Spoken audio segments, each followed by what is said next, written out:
In a previous video, I talked about patterns of inequality trends in the world. I looked at 5 different regions of the world and talked about inequality trends and patterns in each region. Today, I want to focus on inequality trends in the advanced economies, in the mature industrial economies of Western Europe, of the US and UK. And of course, the major work here is that of Thomas Piketty. Again, the work of Tony Atkinson and Emmanuel Size also contributed to this empirical basis for this research.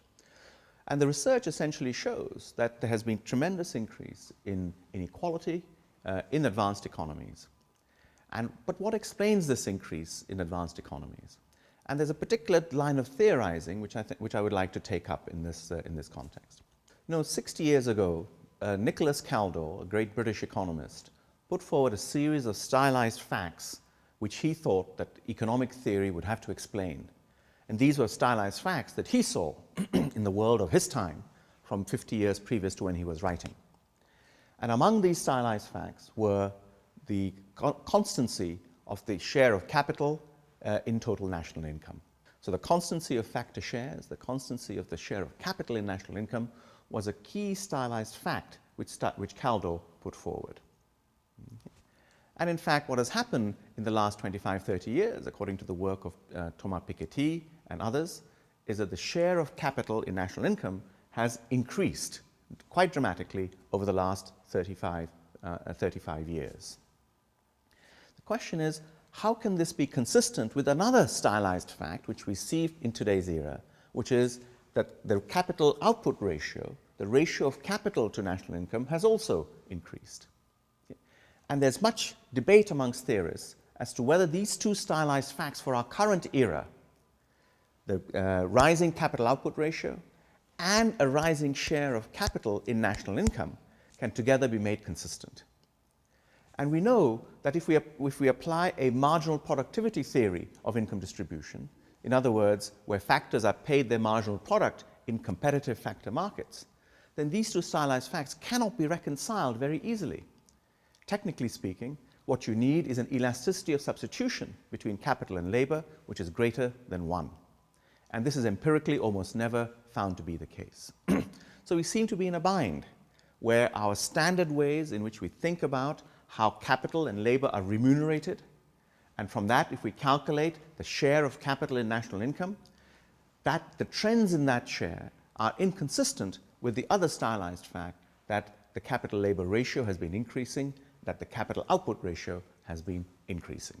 There are many possible ways in which one could try this, but I think the key issue here is whether the competitive theory of factor remuneration is valid or not.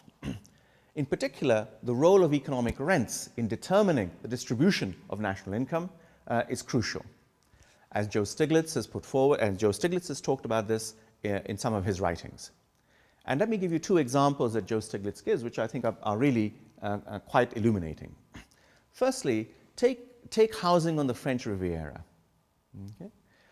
If the value of this housing is pushed up as a result of rich foreigners coming to buy that plot of land, the rents to that land increase.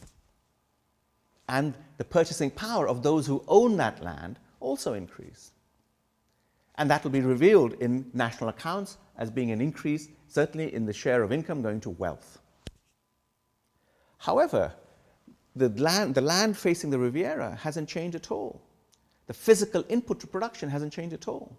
So national output has not changed at all. So here we have a case where the distribution has changed, but without any change in physical inputs. Let me give you another example, which again Stiglitz gives. Suppose through political connections and political lobbying, banks are given an implicit guarantee because they're considered to be too big to fail. If they're too big to fail, then the government will implicitly step in and stop that. Well, this implicit guarantee, essentially to the owners of banks, will push up the value of the shares of banks because they'll now be more valuable. Of course, corresponding to this is an implicit liability on everybody else, but that we don't count in our national accounts. And so here we have another case where, through the political economy of the system, through the redistribution of rents, the distribution of wealth is made more unequal, the share of the share of national income going to capital, to financial assets increases, but nothing has changed in terms of production. These two examples should make very clear that unless we move from conventional economic theorizing on how factors are remunerated and move to a discussion of monopoly, of rents, of political economy, we will not be able to explain the stylized facts of the current era.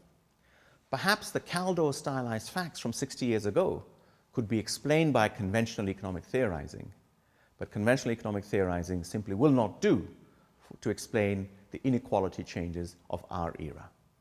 Thank you.